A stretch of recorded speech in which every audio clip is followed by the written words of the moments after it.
Maybe I need to open you up, see what we're dealing with. I'm gonna fix you, Andy. The 2019 Child's Play reboot was a lean, effective horror movie, but its franchise potential was dashed by a series of missteps surrounding the series' trademark star Chucky. On the eve of creator Don Mancini's new old-school Chucky TV show, it's worth revisiting the remake to see what makes it a neat interpretation of the 1988 classic, but a disappointing Chucky film, thanks to one fatal choice. Horror reboots are a tough nut to crack, but sometimes they do work. 2019's Child's Play regrettably does not. Here's what Child's Play 2019 gets wrong about Chucky. Do you want the damn dollar, don't you? Of course I do.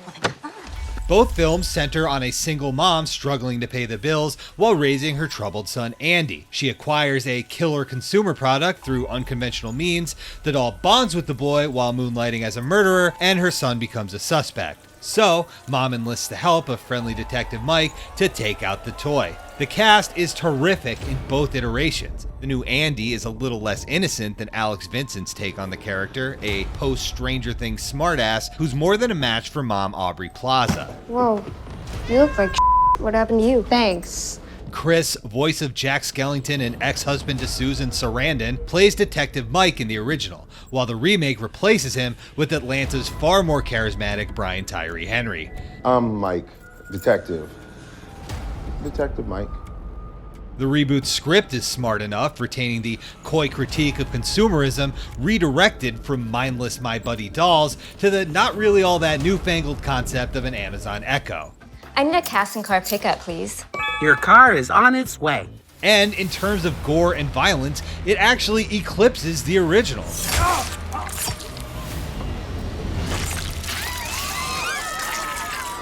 Child's Play 2019 gets so much right, but making Chucky a rogue AI instead of a possessed toy forever split the fandom. So, let's start with the soul. Child's Play 1988 explodes open on a tense foot chase through the south side of Chicago as the aforementioned Mike exchanges gunfire with the notorious serial killer, the Lakeshore Strangler, Charles Lee Ray. With an iconic voodoo chant absolutely bellowed by actor Brad Dourif, the fatally wounded murderer transfers his living soul into an inanimate doll. And lo, an instant classic slasher was added to the annals. We're friends to the end, remember? This is the end, friend. Child's Play 2019 begins in a Vietnamese electronics factory as a struggling assembly worker is chewed out by his uncaring boss and sabotages the safety mechanisms of one AI-controlled buddy doll. The whole thing feels low-key, even when the worker flings himself off a roof. A less ambitious scene that sets the stage for a far more sterile killer. The original Chucky was born in a maelstrom of shattered glass and sleazy on-location shoots in frozen Chicago streets. He burst into this world amidst the sounds of squid explosions and a serial killer screaming his by God lungs out. He's a creature of the supernatural, a creature of soul. Chucky is the polar opposite of a machine. Like the AI version, he is formed from inert plastic, but Chucky Classic grows more horrifyingly human with each passing minute. The AI Chucky never gets there. Throughout the whole film, his personality is stuck in this HAL 9000, let's be friends to the end robo-speak. I kept waiting for that moment where the machine gets struck by lightning or downloads a megatorrent of Jack Nicholson movies and starts speaking in a more Chucky-like canter, and it just never arrives. Eventually, Mark Hamill does start putting a little more stink on his Andes. I was broken, Andy. I couldn't make you smile. But that's about it. The machine never develops a character. If anything, it remains mostly innocent throughout the film, a victim of bad influences and worse programming. Now this Charles Lee Ray guy, he's a total scumbag. He's got a shady history, dabbling in the dark arts. He's got a rap sheet, a murder record. He's got friends and lovers, kind of. And you know what? So does Chucky. Brad Dourif isn't playing a doll, he's playing a man who's trapped in a doll. And this off-putting juxtaposition of his manic, profane voice oozing from the cherubic face of a good guy doll, that's what defines Chucky.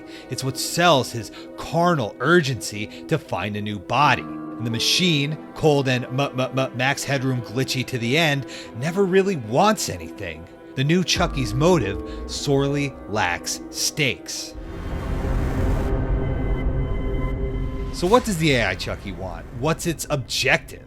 Well, it wants its master's love, so it decides to earn Andy's favor by brutally eliminating anything that even remotely annoys the child, from a bothersome cat to mom's angry boyfriend. The machine's targets escalate until at last Chucky turns his blade against his own best pal.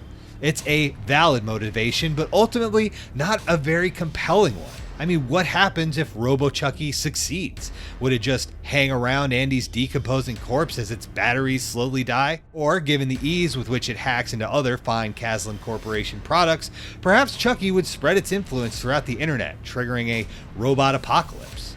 Now, a machine intelligence turning on its creators is a well-trodden sci-fi concept, but it's an ill fit for child's play.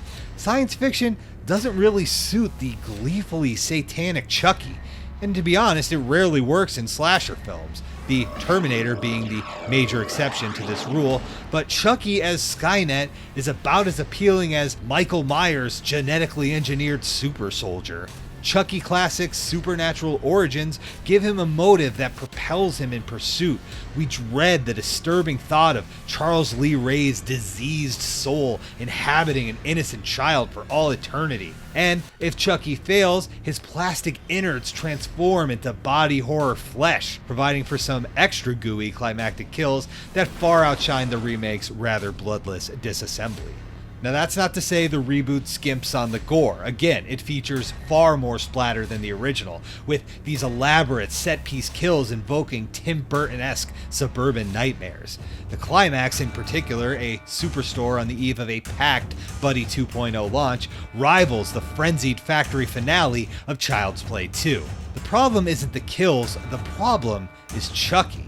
Alexa and OK Google were established parts of our lives by then, and the techno fears behind Buddy almost seem quaint in light of current trends. Today, it seems absurd that you'd even have to physically plug your phone into the doll. If this movie was remade in 2021, Chucky would incarnate as a corrupted NFT or a VTuber slaughtering his way across the metaverse. It just wouldn't have the spirit. Few horror franchises are as closely tied to a singular creative vision as Child's Play. In your average horror series, the mind behind the mayhem helms the initial entry and moves on. Maybe they'll write the direct follow-up or come back for the 7th film and turn the whole series on its head, but generally, the steady stream of sequels are made by a grab bag of newcomers and journeymen of declining quality. And there's really only a couple of exceptions. One is Sam Raimi, who wrote and directed all 3 of the classic Evil Dead entries. The other, far less heralded auteur, is Don Mancini. Chucky is his baby. Inspired by his father's career in the advertising industry and his bemused disgust at the Cabbage Patch Kids craze, Mancini concocted a twisted tale of consumerism gone mad. His original screenplay involved a blood buddy doll that turned evil when infused with Andy's plasma. Longtime series producer David Kirshner retooled the young writer's concept into the more simple voodoo soul swapping. But even without creative control, the final product was undeniably Mancini's work. And as the series continued, Don poured more of his own personality into the scripts. It began with Andy's fatherless alienation that mirrored Mancini's own experience growing up as a gay man. It flourished with Bride of Chucky's sharp left turn into campy excess, and it culminated in Seed of Chucky, which clumsily but earnestly explored issues of gender identity through Chucky's child, Glenn/Glenda. What am I? Mancini's final 2 entries, Curse and Cult of Chucky, were more straightforward horror fare, but still displayed his trademark wit and loyalty to longtime cast members Dourif, Jennifer Tilly, and Alex Vincent. Child's Play 2019, on the other hand, was born from studio infighting. In an acrimonious split decades ago, Universal wound up with the ability to make Child's Play sequels, while United Artists maintained the exclusive rights to remake the original film. Its existence doesn't come from a passionate desire to tell a story or a spark of unique insight. It comes from a corporation trying to exploit their dormant IP. And it's a testament to director Lars Klevberg and the talented cast and crew that the new Child's Play is an entertaining and well-made horror film, but at the end of the day, it just isn't Chucky. Mancini himself bears no ill will towards the people who created the remake, just the politics that led to it. In recent interviews, he said that the 2019 film threw a crimp in things and compared it to the controversial launch of New Coke. At the same time, he was relieved at how it all worked out, because its muted reception led to even greater anticipation for his upcoming Chucky series on SyFy and USA. With Mancini on board and the original cast returning yet again for an intriguing new look at Charles Lee Ray's origins, the soul and spirit of that terrible toy will live on for future generations of horror fans. So do you think Mark Hamill deserves another shot at a Child's Play sequel? Are you happy to chuck the robot Chucky in the fireplace where it belongs? Give me your comments, I beg of you! And for more of everything horror from your best friends to the end, make sure to subscribe to IGN Movies and TV.